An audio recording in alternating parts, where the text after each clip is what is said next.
বিগত বছরগুলোতে আমরা যা দেখছি যে আমাদের জানেন জুলাই আন্দোলনের মাধ্যমে আমরা নতুন একটা সুন্দর দেশ পেয়েছি এবং সংস্কার ইতিমধ্যে আমাদের কার্যক্রম অনেক দূর চালু হয়েছে এবং আমরা সামনে চাচ্ছি যে সুন্দর একটি দেশ আমরা বিনির্মাণ করতে যেন পারি।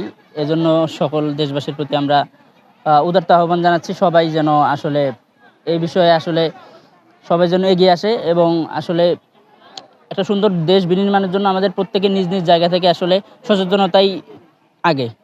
আর এই সচেতনতা যখন আমরা নিজ নিজ জায়গা থেকে হব এবং আমাদের যেহেতু আমাদের একটা গণতান্ত্রিক একটা অধিকার ভোট, এই ভোট আমরা যদি যোগ্য ব্যক্তিকে না দেই তাহলে আমাদের আসলে সঠিক আমরা আসলে সুন্দর দেশ বিনির্মাণ করতে পারবো না। আসলে যেহেতু আমাদের প্রতিনিধিরাই দেশকে গড়ে তুলবে, এজন্য আমাদের সুন্দর একজন প্রতিনিধি বাছাই করা আসলেই অত্যন্ত জরুরি।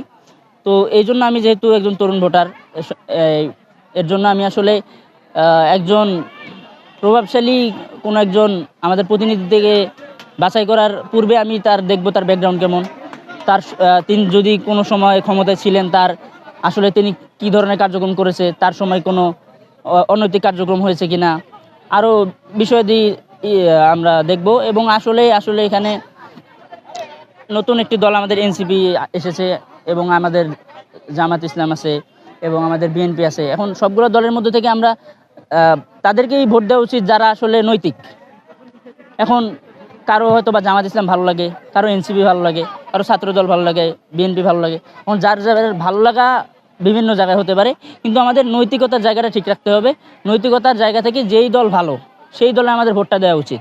যদি আমরা এটা না করি, পরবর্তীতে দেখা যাবে আমাদের এই ভুল সিদ্ধান্তের কারণে দেশটা 5টা বছর একটা খারাপ সময়ের ভিতর দিয়ে যাবে। তখন 5টা বছর আর আমরা কিন্তু এটা থেকে উদ্ধার হতে পারবো না। তাই এখনই সময় আসলে আমাদের সঠিক সিদ্ধান্তটা নেওয়ার।